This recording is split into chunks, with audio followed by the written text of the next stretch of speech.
Hello everyone, welcome back. Sale of drugs chapter को continue करते हैं। प्रीवियस क्लासेस में हमने डिस्कस किया था kind of licenses for retail sale. अगर कोई रिटेल सेल डीलर है तो उसको कितने टाइप के लाइसेंसेस इशू होते हैं, इसको हम डिस्कस कर चुके हैं। अगर आपने प्रीवियस वीडियोस नहीं देखे हैं तो पहले जाके आप वो चेक कर लीजिए, आपको क्लियर हो जाएगा कि कितने टाइप के लाइसेंसेस होते हैं जो होलसेल डीलर्स या रिटेल सेल डीलर्स को इशू होते हैं। ठीक है, तो आज हम रिटेल सेल डीलर्स को जो लाइसेंस इशू होते हैं उसको डिटेल में डिस्कस करेंगे। फर्स्ट टाइप का लाइसेंस जो रिटेल सेल डीलर्स को इशू होता है वो होता है फ्रॉम शॉप। अगर कोई शॉप से रिटेल सेल डीलिंग करता है तो उसके लिए लाइसेंस इशू होता है, और ये जो लाइसेंस ग्रांट होता है उसके लिए कुछ कंडीशंस हैं जो लाइसेंसी को फुलफिल करनी पड़ती हैं। वो कंडीशंस हैं, फर्स्ट है facilities as per schedule N. Schedule N में जो भी रिक्वायरमेंट्स या प्रोविजंस या रूल्स दिए गए हैं किसी भी शॉप को, वो सारी फैसिलिटीज किसी भी लाइसेंसी को फुलफिल करनी पड़ती हैं। ठीक है, purchased only from licensed wholesaler. जो रिटेल सेल डीलर्स होते हैं ये ड्रग्स सिर्फ होलसेल डीलर से खरीद सकते हैं जो कि लाइसेंस्ड हो। ठीक है, separate license for schedule C, C1 और एक्स ड्रग्स। ये जो तीन टाइप की ड्रग्स हैं इनके लिए सेपरेट लाइसेंस इशू होते हैं इनकी सेल करने के लिए। शेड्यूल सी और C1 में आते हैं आपके बायोलॉजिकल और स्पेशल प्रोडक्ट्स जो कि इंजेक्टेबल्स होते हैं या नॉन पेरेंट्रल, और एक्स ड्रग्स में आते हैं नार्कोटिक एंड साइकोट्रॉपिक ड्रग्स। ठीक है, तो इन ड्रग्स को बेचने के लिए सेपरेट लाइसेंस इशू होते हैं। Then next, sale under qualified supervision. कोई भी क्वालिफाइड पर्सन होना चाहिए, उसी के अंडर में ड्रग्स बेची जाती हैं। ठीक है, रिकॉर्ड्स, किसी भी ड्रग के परचेज और सेल के लिए रिकॉर्ड मेंटेन करना पड़ता है। देन इंस्पेक्शन, जो रिटेल सेल डीलर्स होते हैं वो ड्रग इंस्पेक्टर को अलाउ करते हैं कि वो उनकी शॉप को इंस्पेक्ट कर सकें, उनके रिकॉर्ड चेक कर सकें और अपनी रिपोर्ट तैयार कर सकें। ठीक है, तो ये सारी कंडीशंस हैं जो किसी भी रिटेल सेल डीलर्स को शॉप ओपन करने के लिए फुलफिल करनी पड़ती हैं।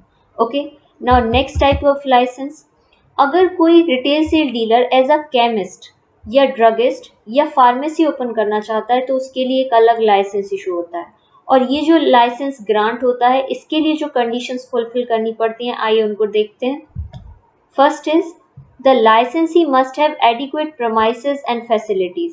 लाइसेंसी के पास एडिक्वेट स्पेस होना चाहिए फार्मेसी ओपन करने के लिए, और फैसिलिटी होनी चाहिए for proper storage of drug, जिससे ड्रग्स अच्छे से प्रॉपरली स्टोर हो सके, and under the supervision of a competent person for the sale and distribution of drug. और उसके पास क्वालिफाइड पर्सन का स्टाफ होना चाहिए जिससे वो ड्रग का सेल और डिस्ट्रीब्यूशन प्रॉपरली कर सके।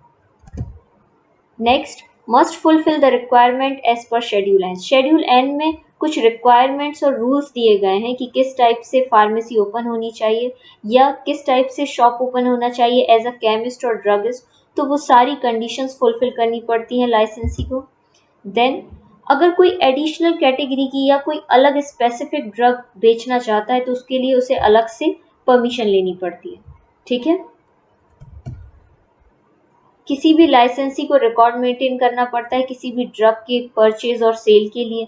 देन लाइसेंसी अलाउ करता है ड्रग इंस्पेक्टर को कि वो इंस्पेक्ट कर सके उसका प्रेमाइसेस और उसके रिकॉर्ड भी चेक कर सके। ठीक है, नेक्स्ट कंडीशन, अगर कोई क्वालिफाइड स्टाफ में चेंजेस हो रहे हैं तो लाइसेंसी को लाइसेंसिंग अथॉरिटी को इन्फॉर्म करना पड़ता है।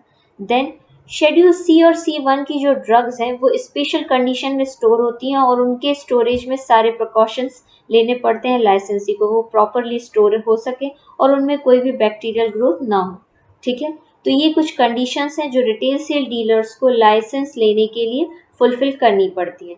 ओके, अब हम नेक्स्ट क्लास में offences and penalties of sale of drugs को कंटिन्यू करेंगे।